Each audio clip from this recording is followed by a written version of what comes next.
प्यारे भाई बहनों, आपने सत्संग में कई भाई बहनों को वर्दी पहन करके सेवा करते हुए देखा होगा। कुछ इस तरह से वर्दी पहन करके भाई बहन सेवा करते हैं। सत्संग में और भी तमाम ऐसे भाई बहन होते हैं जिनके अंदर सेवा करने का जज्बा होता है, वो सेवा करना चाहते हैं, परंतु चूंकि वर्दी उनके पास नहीं होती इसलिए वो सेवा करने से वंचित रह जाते हैं और वो सवाल करते हैं, वो पूछते हैं कि क्या हम बिना वर्दी के सेवा नहीं कर सकते। ऐसे कई सवाल दास के सामने भी आते हैं सत्संग में पहुंचने पर, और दास उनके सामने जो बात रखता है वो यहाँ वीडियो में आपके समक्ष रखने का प्रयास कर रहा हूं। आप इस वीडियो को जरा ध्यान से देखिएगा और समझ लीजिएगा कि क्या बिना वर्दी के आप सेवा कर सकते हैं या बिना वर्दी के आप सेवा नहीं कर सकते। जहां तक सेवा करने का सवाल है तो सेवा तो आप कर सकते हैं बिना वर्दी के भी। तमाम एनजीओज, तमाम समाज सेवी संस्थाएं, इनमें जुड़े हुए लोग भी सेवाएं करते हैं और उनकी सेवा भी परवान होती है, ऐसा नहीं है। परंतु ये सब लोग अपने आप को सेवादार नहीं कह सकते। सेवादार अपने आप को वही कह सकता है जिसके पास सेवा करने के लिए वर्दी होती है। इसी तरह से मिशन में भी सेवादार वही अपने आप को कह सकता है जिसके पास सतगुरु की दी हुई वर्दी होती है और उसको सतगुरु का आशीर्वाद भी भरपूर मिलता है। इसका अर्थ यह कदापि नहीं है कि जो वर्दी पहन करके सेवा नहीं करते उन्हें सतगुरु का आशीर्वाद नहीं मिलता है, लेकिन वे अपने आप को कभी भी सेवादार नहीं कह सकते। सेवादार अपने आप को वही कह सकता है जो सतगुरु की दी हुई वर्दी पहन करके सेवा करता है।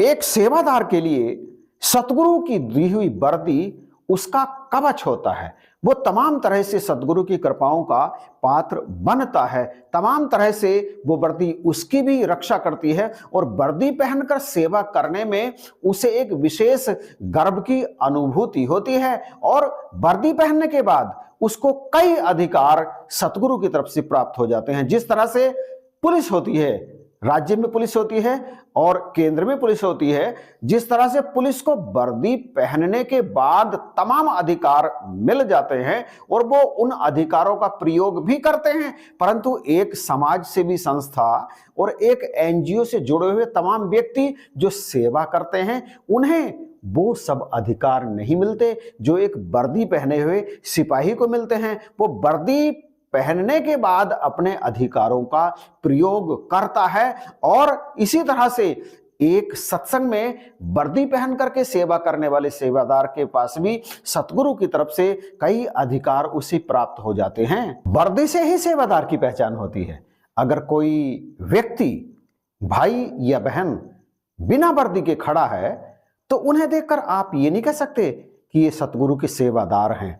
वहीं सत्संग में जब वर्दी पहन करके भाई बहन खड़े होते हैं या कोई सेवा करते हैं तो आपके अंदर एकदम से भावना आती है कि सामने सतगुरु का सेवादार है और वो सेवादार हाथ जोड़कर आपसे निवेदन भी करता है, क्योंकि निरंकारी मिशन में आदेश हाथ जोड़कर दिया जाता है या लिया जाता है। यद्यपि हम उन्हें आदेश नहीं मानते, हम उन्हें कहते हैं विनती। हमारे यहाँ विनती शब्द का इस्तेमाल होता है। सेवादार भी विनती करता है और आप यानी साथ संगत अगर कहीं जाना चाहती है और एक सेवादार भाई या बहन हाथ जोड़ करके वहां जाने से साथ संगत को रोकता है तो फिर वे जाने वाले महात्मा रुक जाते हैं, नहीं जाते। सेवादार महात्मा के आदेश का वो पालन करते हैं। वहीं यदि एक साधारण गुरसिक, वैसे गुरसिक साधारण नहीं होते, लेकिन यहां पर हम बात वर्दी वाले सेवादार और एक आम साधसंगत की कर रहे हैं, इसलिए इस शब्द का यहां पर इस्तेमाल कर लिया है।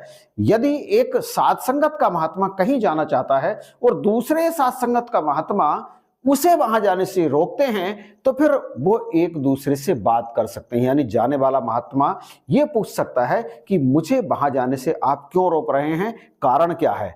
परंतु अगर वही एक वर्दीधारी महात्मा जाने वाले महात्मा को रोकते हैं तो फिर जाने वाले महात्मा कोई प्रश्न नहीं करते, कोई सवाल खड़ा नहीं करते, वो अक्षरशः उनकी आज्ञा का पालन करते हैं। ये सब होता है केवल और केवल वर्दी के कारण कि जाने वाले महात्मा के मन में तुरंत यह बात आ जाती है कि सामने जो वर्दी पहने हुए महात्मा खड़े हैं ये मेरे सतगुरु के सेवादार हैं, मुझे इनकी आज्ञा का अक्षरशः पालन करना है। इनकी आज्ञा का पालन मतलब सतगुरु की आज्ञा का पालन करना है। सतगुरु ही इनके रूप में यहाँ पर खड़े हुए मुझे निर्देश दे रहे हैं, मुझे आदेश दे रहे हैं। तो उसके मन में, उन महात्माओं के मन में तनिक भी संशय नहीं होता। यह होती है वर्दी पहनकर सेवा करने की कीमत, जैसा कि पहले कहा।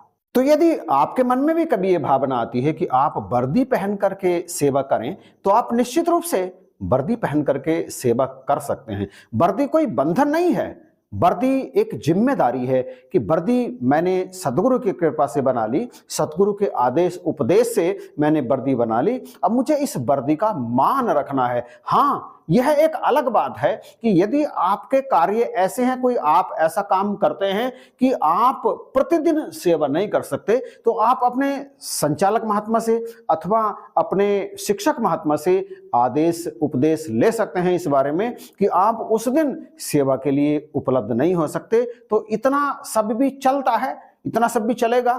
और यदि आपके पास समय है और आप सेवा करने के लिए जा सकते हैं, तो फिर आपके पास सेवा के लिए वर्दी मौजूद है, आप उस समय वर्दी में ही सेवा करें। हमने कई ऐसे महात्मा भी देखे हैं, ऐसे सेवादार महात्मा भी देखे हैं, सेवा दल की वर्दी उनके पास है, सत्संग में आ गए, वर्दी घर छोड़ आए लापरवाही के कारण। ये लापरवाही वर्दी के साथ नहीं करनी है।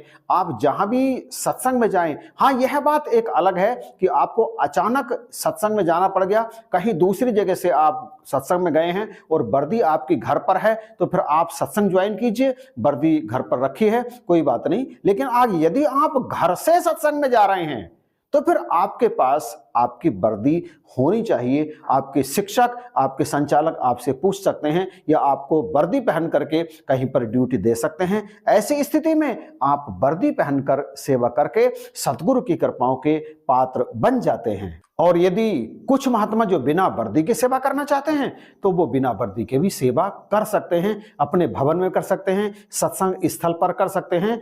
लेकिन बिना वर्दी के आप बड़े बड़े समागमों में और बड़े बड़े सत्संग में सेवा नहीं कर सकते, क्योंकि वहां पर आपको जानने वाले बहुत कम होते हैं। ऐसे स्थानों पर केवल वर्दी पहन करके सेवा करने वाले महात्माओं को ही प्राथमिकता दी जाती है, क्योंकि वर्दी उनकी आइडेंटिफिकेशन होती है, वर्दी उनका कवर होती है और वर्दी से उनकी पहचान होती है कि ये हैं सतगुरु के सेवादार। तो वर्दी के बारे में ये वीडियो आपको कैसा लगा, प्लीज कमेंट करके बताइएगा जरूर। अच्छा लगा है तो इसे लाइक कीजिएगा, शेयर जरूर कर दीजिएगा अपने सेवादार महात्माओं के साथ और तमाम सात्संगत के महात्माओं के साथ। चैनल यदि अभी तक सब्सक्राइब नहीं किया है तो प्लीज सब्सक्राइब भी कर लीजिएगा, क्योंकि इस चैनल पर आपको मिशन से संबंधित ऐसी ही वीडियो लगातार मिलती रहती हैं। इन्हीं शब्दों के साथ आप सभी को जय हिंद, नमस्कार और प्यार भरी धन्यवाद।